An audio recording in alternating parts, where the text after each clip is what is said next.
ഇതിനകത്തുള്ള നിങ്ങളുടെയൊക്കെ ഒരു നറേഷൻ, ആ നറേഷനാണ് തെറ്റ്. അതായത് ഇപ്പോൾ താങ്കളുടെ ഇൻട്രോയിൽ പറഞ്ഞതുപോലെ ക്രിസ്ത്യൻ ഔട്ട്റീച്ച്, ബിജെപിയുടെ ക്രിസ്ത്യൻ ഔട്ട്റീച്ച് പാളിയോ. അപ്പോൾ പാളിയോ ഇല്ലയോ എന്ന് തീരുമാനിക്കുന്നത് ഇന്നല്ലല്ലോ, അത് നിങ്ങളുമല്ല ഞാനുമല്ല.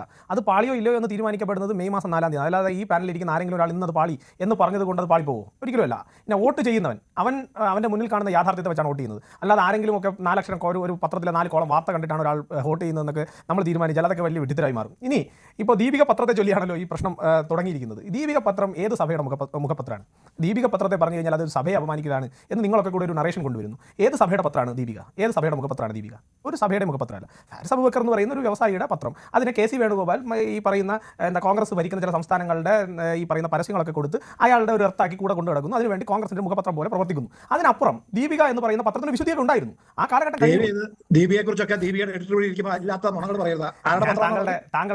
ഞാൻ താങ്കളെ മോശമായോ, താങ്കളുടെ പത്രത്തെ മോശമായോ, അല്ലെങ്കിൽ താങ്കളുടെ പത്രത്തെ കുറിച്ച് എന്തെങ്കിലും മോശമായ നിങ്ങൾ കോൺഗ്രസ് ഭരിക്കുന്ന സംസ്ഥാനങ്ങളുടെ പരസ്യം വാങ്ങുന്നില്ലേ?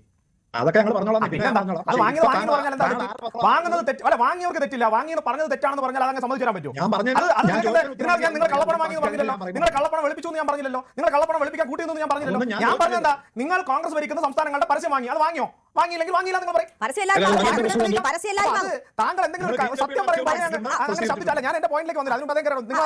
ഞാൻ പറയട്ടെ, അദ്ദേഹം ദീപികയുടെ എഡിറ്റോറിയൽ അദ്ദേഹം പറഞ്ഞത് അതിന്റെ ഓണർഷിപ്പുമായി അദ്ദേഹത്തിന് പറ്റില്ലല്ലോ. അതുകൊണ്ട് ഞാൻ ചോദിച്ചത് ഈ പറയുന്ന കോൺഗ്രസ് എന്ന് പറയുന്ന സംഘടനയുടെ, കെ സി വേണുഗോപാൽ നേതൃത്വം കൊടുക്കുന്ന കോൺഗ്രസ് സംഘടനയുടെ മറ്റ് സംസ്ഥാനങ്ങളിലെ പരസ്യം ഇവർക്ക് കിട്ടുന്നുണ്ട്. അതുകൊണ്ട് ഇവർക്ക് കോൺഗ്രസിന്റെ മുഖപത്രമായി പ്രവർത്തിക്കേണ്ടി വരുന്നു. അതിലെന്താ ഞാൻ പറഞ്ഞത്? എന്താണ് അവർ ഡിഫെയിം ചെയ്തൊരു വാക്കുള്ളത്? ഒരു ഡിഫെയിമേഷൻ ഞാൻ പറഞ്ഞിട്ടില്ല. ഞാൻ പറഞ്ഞത് യാഥാർത്ഥ്യമാണ്. യാഥാർത്ഥ്യം പറയുമ്പോൾ പൊള്ളുന്നത് എന്തിനാ? യാഥാർത്ഥ്യം പറയുമ്പോൾ പൊള്ളരുത്. യാഥാർത്ഥ്യം നമ്മൾ ചെയ്തിട്ടുണ്ടെങ്കിൽ നമ്മൾ അഡ്മിറ്റ് ചെയ്യണം. നമ്മൾ ചെയ്തിട്ടില്ലെങ്കിൽ മാധ്യമങ്ങൾ എല്ലാ വിധത്തിലും അവർക്ക് ലഭിക്കുന്ന പരസ്യങ്ങൾ കൊടുക്കാറുണ്ട്. അത് ഒരു തരത്തിലും എഡിറ്റോറിയലിനെ ബാധിക്കുമെന്ന് എനിക്കറിയില്ല. നിങ്ങളുടെ പ്രശ്നം എന്താ അറിയാമോ? നിങ്ങൾക്ക് കുറെ കാര്യങ്ങൾ ഒളിച്ചു വെക്കണം. അതിന് ഒരു ആ മറക്കകത്ത് നിന്ന് നിങ്ങളുടെ കള്ളങ്ങൾ ഞങ്ങൾ പൊളിച്ച് വെളിച്ചത്തേക്ക് കൊണ്ടുവരുമ്പോൾ നിങ്ങൾ ഭയപ്പെടണ്ട. ഞാൻ പറഞ്ഞാൽ കള്ളം ഉണ്ടെങ്കിൽ അദ്ദേഹം തിരുത്തിക്കോട്ടെ. എനിക്ക് വിരോധമില്ല. അതെ, ഞാൻ പറഞ്ഞാൽ കള്ളം ഉണ്ടെങ്കിൽ അദ്ദേഹം തിരുത്തിക്കോട്ടെ. അദ്ദേഹത്തിന്റെ അവസരത്തിൽ തിരുത്തിക്കോട്ടെ. എനിക്കൊരു വിരോധമില്ല. ഞാൻ ഒരു തരത്തിലും ഇനി നേരത്തെ സംസാരിച്ച ഫാദർ അദ്ദേഹം പറഞ്ഞു സഭയ്ക്ക് രാഷ്ട്രീയത്തിൽ എന്താണ് ഇത്?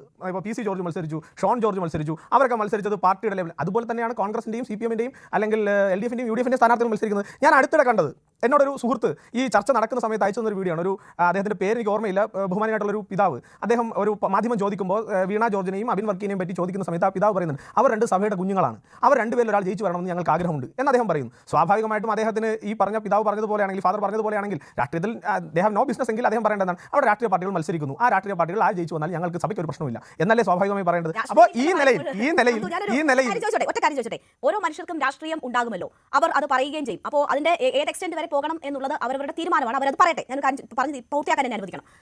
ഇവിടെ ഇപ്പോൾ നമ്മൾ ആര് വോട്ട് ചെയ്യും എന്ന് നോക്കിക്കൊണ്ടാണോ BJP നിലപാടുകൾ സ്വീകരിക്കേണ്ടത്? എല്ലാ രാഷ്ട്രീയ പാർട്ടികളും എല്ലാവരോടും വോട്ട് അഭ്യർത്ഥിക്കും. അതിൽ അവർക്ക് ചെയ്യുന്നവരുണ്ടാകും, ചെയ്യാത്തവരുണ്ടാകും. ഏതെങ്കിലും രാഷ്ട്രീയ പാർട്ടികൾ അതിനുശേഷം വോട്ട് തന്നില്ല ഇങ്ങനെ ചെയ്യും എന്ന് പറയുമോ? ഇത് വോട്ടെടുപ്പിന് തൊട്ട് പിന്നാലെ ഇങ്ങനെ പറയുമ്പോൾ ഇത് വോട്ടിന് വേണ്ടി നിങ്ങൾ കാണിച്ച നാടകമാണോ എന്ന് ആർക്കായാലും സംശയം തോന്നും. ഇതിനെ പിന്നെയും ന്യായീകരിക്കുമ്പോൾ അത് കൂടുതൽ ഉറപ്പിക്കപ്പെടും. ശരി, ഇനി എനിക്ക് എൻ്റെ കാര്യം പറയാമല്ലോ. അദ്ദേഹം ഈ ഷോൺ ജോർജ് ആണല്ലോ നിങ്ങൾ ഈ പറയുന്ന പ്രധാനപ്പെട്ട പ്രതി. അദ്ദേഹം എന്താണ് സഭകളോട് മോശമായി പറഞ്ഞത്? അദ്ദേഹം പറഞ്ഞ സ്റ്റേറ്റ്മെന്റ് എന്താണ് അദ്ദേഹം പറഞ്ഞ സ്റ്റേറ്റ്മെന്റ്?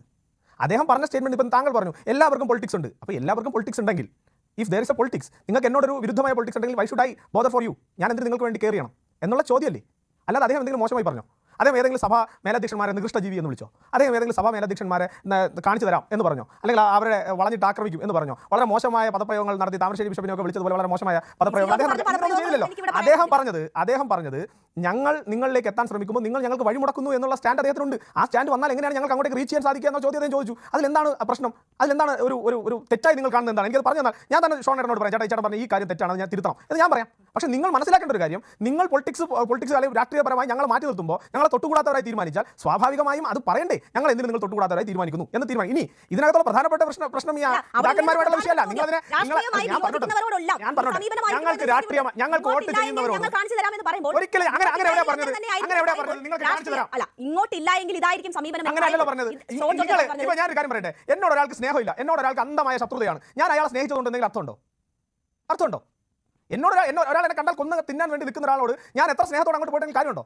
അപ്പോൾ എന്നോട് എങ്ങനെയാണോ ഇങ്ങോട്ട് ബഹുമാനം കൊടുത്താലേ ഗീവ് ആൻഡ് ടേക്ക് റെസ്പെക്ട് എന്ന് പറയാറില്ലേ? ഇങ്ങോട്ട് ബഹുമാനം തന്നാൽ അങ്ങോട്ട് കിട്ടുന്നുണ്ട്. ഇപ്പൊ ഞാൻ പറഞ്ഞത് അദ്ദേഹത്തിന്റെ സംബന്ധിച്ചിടത്തോളം നിങ്ങളോട് ഞാൻ ഒരു 100 വട്ടം പല ചർച്ചകളിൽ പറഞ്ഞു, ഞങ്ങളുടെ ക്രിസ്ത്യൻ ഔട്ട്റീച്ച് വോട്ട് കിട്ടാൻ വേണ്ടിയിട്ടല്ല, ഞങ്ങൾക്ക് ക്രിസ്ത്യൻ ഔട്ട്റീച്ച് ഞങ്ങൾ നടത്തുന്നത് അല്ലെങ്കിൽ ഏതെങ്കിലും വിഭാഗങ്ങളിലേക്ക് ഔട്ട്റീച്ച് നടത്തുന്നത് ഇവിടെ നടത്തുന്ന ഒരു കള്ള നറേഷൻ ഉണ്ട്. ഞങ്ങൾ ക്രിസ്ത്യാനികൾക്കെതിരാണ്, ഞങ്ങൾ മുസ്ലിങ്ങൾക്കെതിരാണ്, ഞങ്ങൾ ദളിതർക്കെതിരാണ്, ഞങ്ങൾ അവർക്കെതിരാണ്, ഇവർക്കെതിരാണെന്ന് പറഞ്ഞ് ഇവിടുത്തെ മാധ്യമങ്ങളും ഇവിടുത്തെ കപട രാഷ്ട്രീയക്കാരും നടത്തുന്ന ഒരു നറേഷൻ ഉണ്ട്. ആ നറേഷനെ തോൽപ്പിക്കാൻ, ആ നറേഷൻ അല്ല ഞങ്ങൾ എന്താണ് എന്ന് ഞങ്ങൾ അവരുടെ മുന്നിൽ കൃത്യമായി അവരുടെ മുന്നിൽ അവതരിപ്പിക്കപ്പെടുക എന്നുള്ളതാണ് ഞങ്ങളുടെ ആവശ്യം. ഇതിനകത്ത് ദീപിക എന്ന് പറയുന്ന മുഖം അല്ലെങ്കിൽ പത്രം അവർ ചെയ്യുന്നത് ഒരു രണ്ട് മുട്ടനാടുകളെ തമ്മിൽ ഇടിപ്പിച്ചിട്ട് അതിനിടയിൽ നിന്ന് ചോര കുടിക്കുന്ന പണിയാണ്. അത് ഞങ്ങൾക്ക് സ്റ്റാൻഡ് ഉണ്ട്. ആ സ്റ്റാൻഡ് അവർ മാറ്റിയില്ല എന്നുണ്ടെങ്കിൽ കൃത്യമായി അവർ ഏത് നിലയ്ക്കാണോ ഞങ്ങളോട് പെരുമാറുന്നത് അതേ നിലയ്ക്ക് തിരിച്ചു പെരുമാറും. ശരി, ഞാൻ മറ്റ് രണ്ട് അതിഥികളിലേക്ക്, സിപിഎമ്മിന്റെ കോൺഗ്രസിന്റെ അതിഥികളിലേക്ക് വരാം. അതിന് മുൻപ് ശ്രീ ജോർജ് കള്ളിവയലിലേക്ക് പോവുകയാണ്. ശ്രീ ജോർജ് കള്ളിവയലിൽ നോക്കൂ, ദീപികയുമായിട്ടാണ് പ്രശ്നം. ദീപികയുടെ മാധ്യമം എന്ന പ്രതിച്ഛായ ഉപയോഗിച്ചുകൊണ്ട് രാഷ്ട്രീയ പ്രവർത്തനം നടത്തുകയാണ് ദീപിക യഥാർത്ഥത്തിൽ ചെയ്യുന്നത്. അതിനെതിരെയാണ് സംസാരിക്കുന്നത് എന്ന് ഷോൺ ജോർജ് ഇന്ന് വ്യക്തമാക്കിയിട്ടുണ്ട്. പി സി ജോർജ് പറഞ്ഞ ഭാഷ താങ്കൾ കേട്ടിട്ടുണ്ടാകുമല്ലോ, എന്താണ് പറഞ്ഞത് എന്നത്. അപ്പോൾ അതാണ് നിലപാട്. സഭയ്ക്കെതിരല്ല, രാഷ്ട്രീയം പറയുന്ന സ്ഥാപനത്തിനെതിരാണ് എന്നാണ് വിശദീകരണം. രണ്ട് മൂന്ന് കാര്യങ്ങൾ. ഒന്ന്, പല തെറ്റിദ്ധാരണകളും ബിജെപിയുടെ വക്താവ് പരത്തുന്നുണ്ട്. ഒന്ന്, ദീപിക ഒരു പബ്ലിക് ലിമിറ്റഡ് കമ്പനിയാണ്. ഞാൻ കഴിഞ്ഞ 36 കൊല്ലമായി അതിനകത്ത് ജോലി ചെയ്യുന്ന ആളാണ്. എഡിറ്റോറിയലിലെ ചീഫ് എഡിറ്റർ കഴിഞ്ഞാൽ പിന്നെ ഏറ്റവും രണ്ടാമത്തെ എഡിറ്റർ സ്ഥാനത്തിരിക്കുന്ന ഒരാളാണ് ഞാൻ. കഴിഞ്ഞ 25 കൊല്ലമായി ഡൽഹിയിലെ ബ്യൂറോ ചീഫാണ്. അപ്പോൾ ദീപിയെ കുറിച്ച് കൃത്യമായി അറിയാമെന്ന് പറയാൻ വേണ്ടി മാത്രമേ പറഞ്ഞു. ദീപികയിൽ ഇപ്പോഴും ജോലി ചെയ്യുന്നു, എഡിറ്ററായി തന്നെ, ഡൽഹിയുടെ ബ്യൂറോ ചീഫാണ്. അപ്പോൾ മനസ്സിലാക്കേണ്ട കാര്യം, ഒരു പബ്ലിക് ലിമിറ്റഡ് കമ്പനിയാണ്, ഒരു വ്യക്തിയുടെ അല്ല, ഏതെങ്കിലും ഒരു സഭയുടെ അല്ല. എന്നാൽ ഇതിനകത്ത് കത്തോലിക്ക സഭയ്ക്ക് ഭൂരിപക്ഷം ഒരു ഷെയർ ഉണ്ട്, ഷെയർ ഹോൾഡിംഗ് ഉണ്ട്. അതിന്റെ അർത്ഥം ഇത് കത്തോലിക്ക സഭയുടെ മുഖപത്രമല്ല, കത്തോലിക്ക സഭയുടെ ഉടമസ്ഥതയിലുള്ള ഒരു സെക്യുലർ ദിനപത്രമാണ്. അത് ഒരു